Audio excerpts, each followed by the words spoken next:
Hello everyone, कैसे हैं आप सब लोग। आई होप आप लोग अपने घरों पे सेफ होंगे। तो आपको बता दूं, जम्मू कश्मीर लद्दाख हाई कोर्ट के द्वारा जूनियर असिस्टेंट की जो नोटिफिकेशन है उसको आउट करा गया था। तो उसके बारे में सिलेबस को लेके बहुत सारे बच्चे जो हैं वो मैसेजेस कर रहे थे कि सर इसका सिलेबस क्या हो सकता है। खासतौर पे जो बच्चे फ्रेशर्स हैं वो, और बहुत सारे बच्चे ये भी मैसेज कर रहे हैं जिन्होंने पिछला जूनियर असिस्टेंट का एग्जाम दिया था कि सर इसका इंटरव्यू कब तक हो सकता है, यानी कि इसका जो हम लोगों ने एग्जाम दिया था इसका रिजल्ट कब तक आ सकता है। तो देखो, हम लोगों ने अपने एंड से पता करने की कोशिश करी है। तो जो जे के लद्दाख हाई कोर्ट है वो इस टाइम पे अपनी पेस के अकॉर्डिंग काम कर रहा है। रिसेंटली आप लोगों ने देखा होगा स्टेनो का रिजल्ट आया है, और अब इनका सिर्फ और सिर्फ जो रिजल्ट पेंडिंग है वो है जूनियर असिस्टेंट का, जो कि आपको जल्दी ही देखने को मिल जाएगा। ठीक है। तो अब यहाँ पे कुछ बच्चों की बात बिल्कुल सही है कि सर ये जो जूनियर असिस्टेंट की पोस्ट निकाली गई है, कि ये पोस्ट अगर फाइनल रिजल्ट आने के बाद निकाली जाती तो बहुत सारे बच्चे जिन्होंने ऑलरेडी क्वालिफाई करेंगे या जो ऑलरेडी इस लिस्ट में होंगे वो इसको अप्लाई नहीं करते। तो देखो, ये सब चीजें जो है ये जे के लद्दाख हाई कोर्ट पे है, और कहीं ना कहीं बच्चों की बात यहाँ पे बिल्कुल सही भी है। बाद में पोस्ट एडवर्टाइज करने से ये हो जाता है कि ये जो 200 बच्चे अभी जो इस पेपर में बहुत अच्छा करके आए हैं या इंटरव्यू में जो अच्छा करके क्वालिफाई करेंगे वो इसमें अप्लाई नहीं करेंगे। तो चलो, बाकी सब चीजें अपनी जगह पे हैं, लेकिन फिलहाल जूनियर असिस्टेंट की नोटिफिकेशन जो है वो एडवर्टाइज करी गई है। तो इसको लेके बच्चे कह रहे हैं कि सिलेबस क्या होता है। तो देखो, सिलेबस की अगर मैं बात करूं, सिलेबस से पहले आपको बता दूं, कई बच्चे ऐसे थे जो कह रहे थे सर हमें वापस से इसको पढ़ना है, क्या करें। तो आपको बता दूं, इसके लिए एक नया कोर्स जो है वो लॉन्च करा गया, नया बैच इसका चलेगा। बिल्कुल स्टार्टिंग से आपको हर एक चीज जो है वो पढ़ाई जाएगी, जिसमें आपको सारे वीडियो लेक्चर्स दिए जाएंगे, पीडीएफ नोट दिए जाएंगे, और टेस्ट सीरीज भी इसमें ही इंक्लूडेड आपको कवर करवाई जाएगी विद अपडेटेड करंट अफेयर जो आपके एग्जाम में पूछे जाएंगे। अब एक बार सिलेबस पे नजर डाल देते हैं। सबसे पहली चीज देखो, ये पेपर बाकियों से अलग क्यों है, क्योंकि इस पेपर की अगर बात करूं तो इसमें नेगेटिव मार्किंग नहीं होती है। ठीक है। नेगेटिव मार्किंग यहाँ पे ना होने की वजह से एक एज कहीं ना कहीं उनको भी मिल जाती है जिनके तुक्के बहुत काम करते हैं। बट आपको एक चीज गारंटी दे देता हूं, वो बच्चा इस एग्जाम को कभी क्वालिफाई, किसी भी एग्जाम को क्वालिफाई नहीं कर सकता अगर वो पढ़ेगा नहीं। ऐसा नहीं है कि आप सारे तुक्के लगा लेंगे तो आपके सारे सही हो जाएंगे।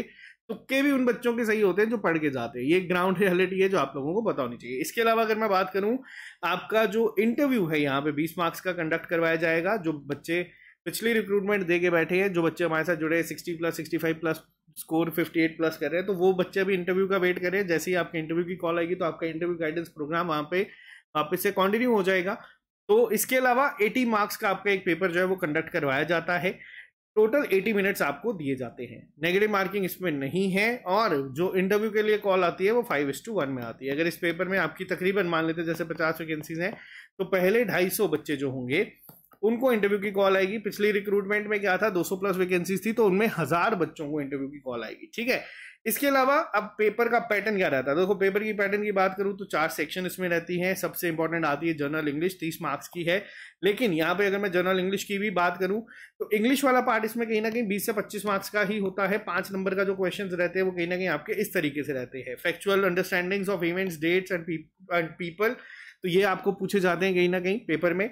इस बार इन 5 क्वेश्चंस को कहीं ना कहीं नल एंड वॉइड कर दिया गया था, क्योंकि जेके एसएसबी के जेके हाई कोर्ट के द्वारा इसको अंडरलाइन नहीं करा गया था, तो वो 5 क्वेश्चंस बच्चों के डिस्कार्ड कर दिए गए थे।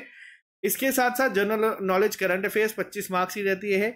ये प्योर करंट अफेयर बेस्ड रहती है। लास्ट एग्जाम में ये सेक्शन जो थी वो बाउंसर के रूप में बच्चों के सामने आई थी। अब ये बाउंसर किस तरीके से हैंडल होता है, बाउंसर देखो, अगर तो देखो करंट अफेयर के ऊपर ही क्वेश्चन पूछे जाते, अगर 2025 के ही या 24 के ही करंट अफेयर पूछे जाते तो बच्चे इसको पूरी तरीके से रट के गए हुए थे। इन्होंने क्वेश्चंस कहीं ना कहीं बहुत ही ज्यादा डिफिकल्ट जानबूझ के बनाए, ताकि अगर देखो अगर ये सेक्शन आपकी आसान हो जाती ना तो बच्चे 70+, 75+ स्कोर करके आते। जो बच्चे आज 60s में रुके वो इसी वजह से रुके थे, क्योंकि ये सेक्शन बहुत डिफिकल्ट थी।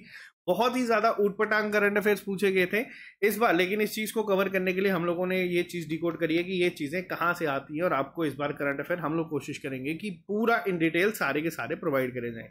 इसके बाद कंप्यूटर सेक्शन थी। बच्चों ने देखो, अब एक और चीज मैं आपको बताता हूँ, जरूरी नहीं है जो पिछली बार के पेपर में हुआ वो इस बार भी होगा। यानी कि जरूरी नहीं है जो चीजें यहाँ पे इस बार पिछली बार इजी थी वो इस बार भी आपको इजी में देखने को मिलेंगी। हो सकता है इस बार जनरल नॉलेज इजी हो जाए और कंप्यूटर का लेवल बढ़ जाए, तो ये चीजों का हमें थोड़ा बहुत ध्यान रखना होगा। इस बार भी इसमें कंप्यूटर के बेसिक क्वेश्चंस बनते हैं, पेपर में इजी थे, बच्चों ने 15 में से 15 तक स्कोर करे थे जो अच्छी तैयारी करके गए थे। लास्ट सेक्शन आती है कोड रिलेटेड। देखो ये कोड रिलेटेड सेक्शन ही एक ऐसी सेक्शन है जो आपको इंटरव्यू में भी बहुत हेल्प करेगी। इसमें एक तो आपकी आ जाती है बेसिक टर्मिनोलॉजीज जो कोड में यूज होती हैं, ठीक है, उस पर आप लोगों को चीजें मिलेंगी, और इसके साथ साथ ऑफिशियल कोड वर्क या फिर टाइप्स ऑफ कम्युनिकेशन जो कोर्ट में यूज होती हैं, इस पे आपको जो है क्वेश्चंस बनते हैं।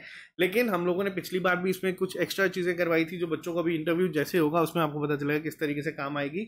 हाँ, बहुत सारी चीजें इसमें अब अपडेट हुई हैं, जैसे परमानेंट स्ट्रेंथ जो थी जजेस की चेंज हुई है, हमारे जो ये हमारी हाई कोर्ट के चीफ जस्टिस चेंज हुए हैं, बहुत सारे चेंजेस यहाँ पे हुए हैं, वो सारा अपडेटेड अब आप लोगों को यहाँ पे मिलेगा, ठीक है।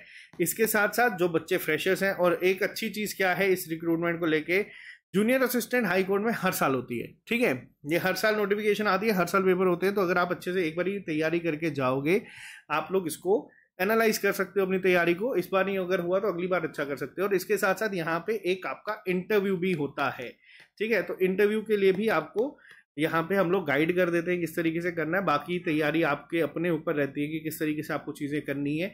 और साथ ही साथ आपको बता दूं, इसमें जब हम लोग आपको करवाएंगे तो जो पिछला पेपर हुए थे लगातार 2-3 साल के, उनको ध्यान में रख के अब हम लोग टेस्ट सीरीज जो है वो फ्रेम करेंगे, तो वो आप लोगों को यहीं पे मिल जाएगी, जिसमें आप अपना रैंक एनालाइज कर सकते हैं, किस तरीके से आपको इंप्रूवमेंट चाहिए वो आप कर सकते हैं। तो जो बच्चे सिलेबस की मांग कर रहे थे कि सिलेबस क्या होगा, तो इसका सिलेबस यही रहने वाला है।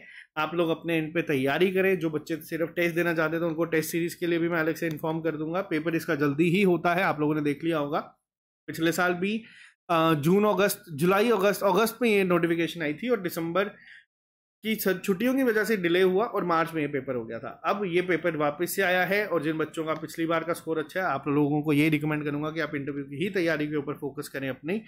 तो बाकी मिलते हैं जल्दी। जो बच्चे ये ज्वाइन करना चाहते हैं, जो फ्रेशर्स हैं, आपको डिस्क्रिप्शन बॉक्स में लिंक मिल जाएगा, या फिर आप इस नंबर पे हमें कॉल कर सकते हैं, टीम आपको हेल्प कर देगी। तो अभी के लिए फिलहाल इतना ही, मिलते हैं आप लोगों से जल्दी नए लेक्चर के साथ। 1 जून से हम कोशिश करेंगे इसकी क्लासेस शुरू होगी, और आपको वहां पे A to Z सारा इसका कवर करवा दिया जाएगा। तो मिलते हैं जल्दी ही। आज के लिए फिलहाल इतना ही। Bye bye, take care, all the very best, see you soon.